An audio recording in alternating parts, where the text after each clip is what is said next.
Explaining entertainment, keeping you ahead of the culture curve. It's what we do each and every day, morning and night, here on the WDW Pro channel.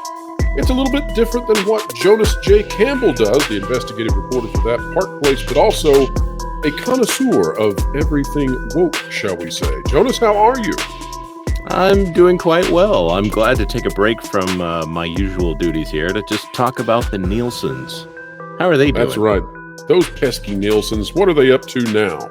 Well, before we dive into what the Nielsens are doing, ladies and gentlemen, if you like content such as this, where we just tell the truth and bring it to you the way it is, help you cut through the crap of entertainment, make sure to click the like button, the share button, that notification bell. It's fun to click it, and when you do, you stick it to the algorithms, so you should totally try that.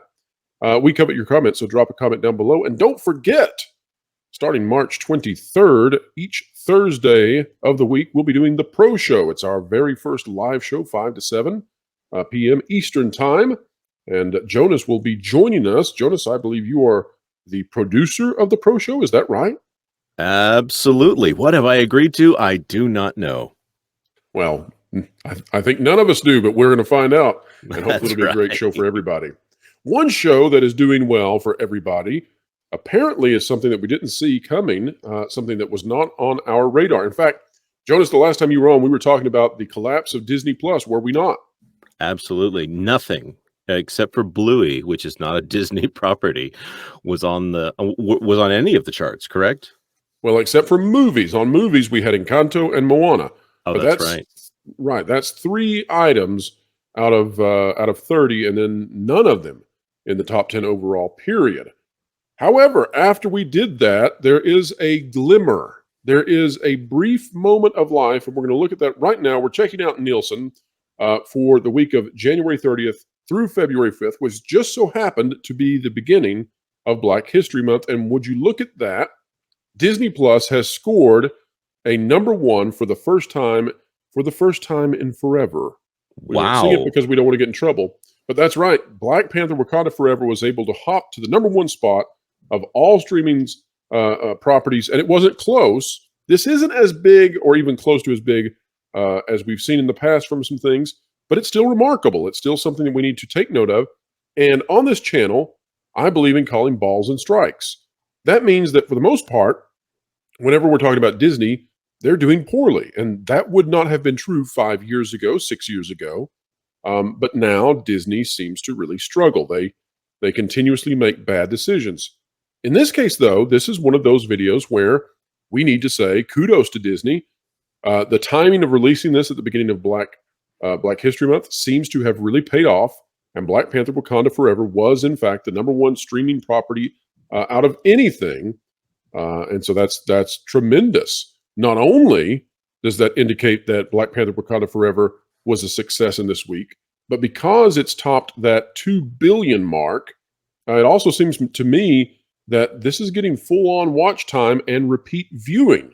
So this is really good stuff for Disney. Is it at the level of Wednesday? No, of course not. Is it at the level of Stranger Things? No, not even close. Is it the level of Encanto? No.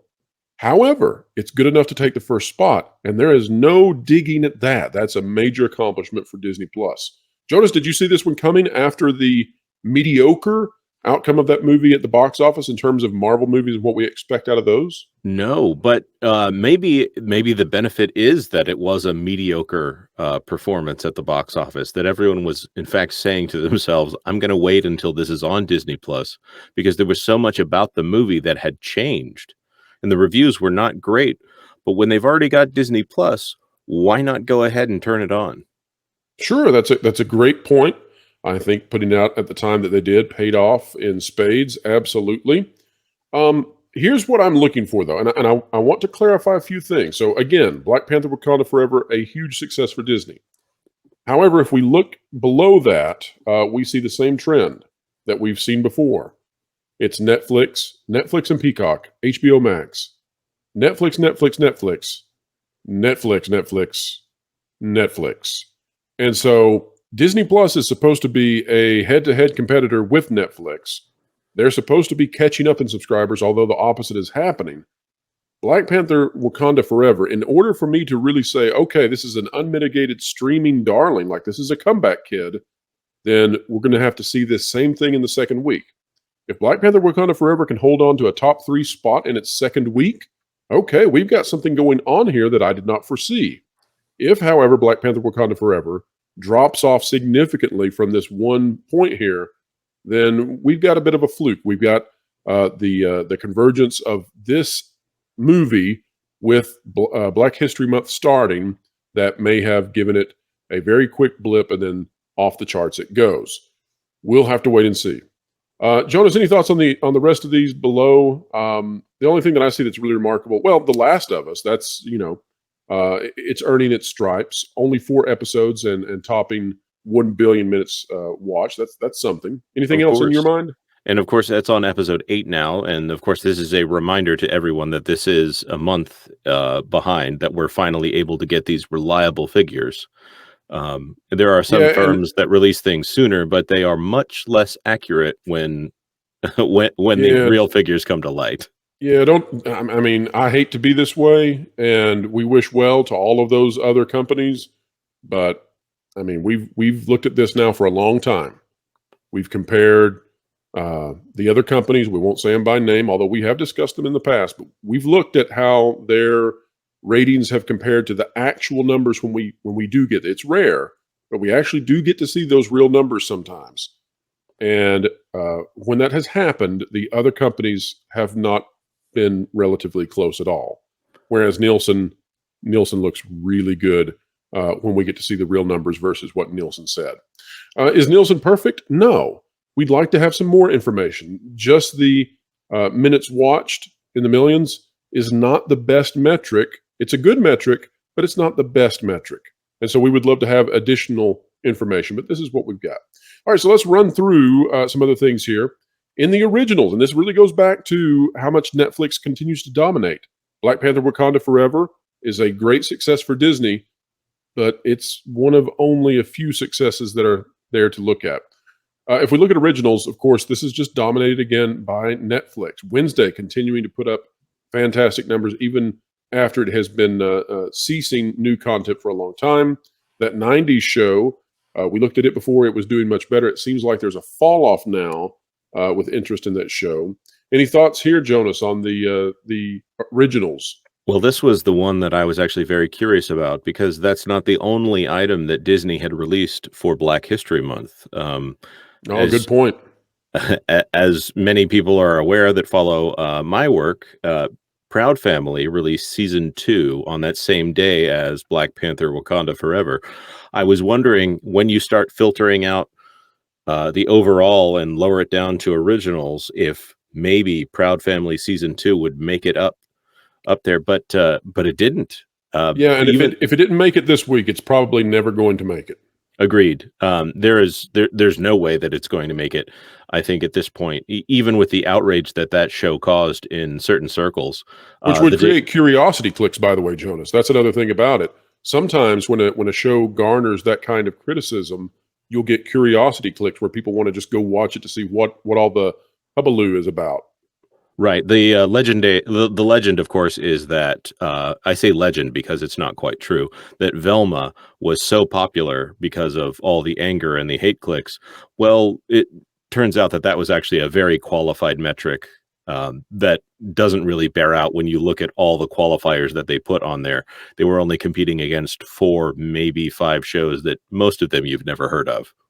Right. And again, you would hope, if you were Disney, to be seeing some of your original shows up here on the top 10. Mm-hmm. And the idea that, we weren't releasing any new live action Marvel or Star Wars at this time, that really doesn't hold water, because if you look, Wednesday's up there.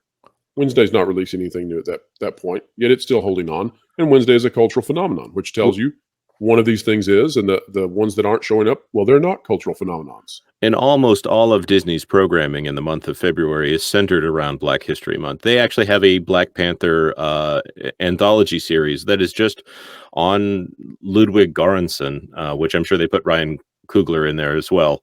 But Ludwig Göransson, one of the few prominent white crew members on Black Panther, he also does the music for The Mandalorian. They're doing a series on his work I'm And sorry, I'm confused now. I'm really confused. He is white, you say? white as the freshly driven snow. Okay, but he's being featured for Black History Month He on is. Disney. Yep. They're doing a series on his music. He's also the guy who does the score for The Mandalorian. So don't say we don't praise Disney when they do. His work on Black Panther is great, and the work on Sure. The Mandalorian is now becoming iconic. I can't keep up with Disney But sometimes. I can't my keep up goodness, with their logic. anything they can do to follow it up, though. Yeah, well, that's a good point. Yeah. They'll hashtag that thing to victory. All right, on acquired, we're going to see some of the same stuff, which is that the only thing on here for Disney Plus is Bluey yet again, and Bluey, of course, is the show that Disney is just determined to censor over and over. So we were just talking about the Proud Family, Louder and Prouder, which, my gosh, that's the most propaganda-driven children's content I've ever seen. They have no desire to censor that, but Bluey, they'll try to silence the Australian puppies. They can't let them talk about toots. So never thought I'd talk about that on my show, but hey, there it is. Disney puts us in those positions. But again, it's straight up. We've got Netflix and Peacock, HBO Max, and then it's running all the way down Netflix, except for the one show that Disney has that just dominates, but yet they hate it anyway. That's a very good point. And Patrick Dempsey got himself a Disney Legend Award, probably just for being in that show, and not even the entire run. There you go. All right, so let's take a look at movies. This is where Disney has, like we said, a little bit of a glimmer here. Black Panther Wakanda Forever at the top, topping the 2 billion mark. Whenever we see anything top 2 billion, that means that it's a real deal. So not taking anything away from Disney. Now, have we seen things go higher? Of course, as we said before, but 2 billion, if you top that, we're talking about something that people are really interested in and really talking about. All right, so below that, again, though, it's a full-on Netflix run. We've got one entry by Amazon Prime Video getting onto the list. And then at the very bottom, we have something that I'm finding fascinating now. Oh, wow. So, yeah, so for people who are interested in what Disney should be doing, look at the bottom there. We've got Encanto barely beating out Moana. And so what that means is that Moana, which I've been talking about for a long time now, every time we do these ratings, I talk about Moana. Why do I talk about Moana? Well, it's not because I'm in love with the movie. It's fine. It's really good in terms of the writing. But what I'm impressed by is that as Encanto drops, Moana continues to hold. Moana, since its release, we're now years and years into this, Moana remains extremely popular in a way that Frozen does not hold, in a way that Zootopia does not hold. Moana is unique. And so Disney should be doing everything in their power to get a sequel out. I also find it remarkable, Jonas, that Moana is a movie completely devoid of any of the divisive or modern sociopolitical messages.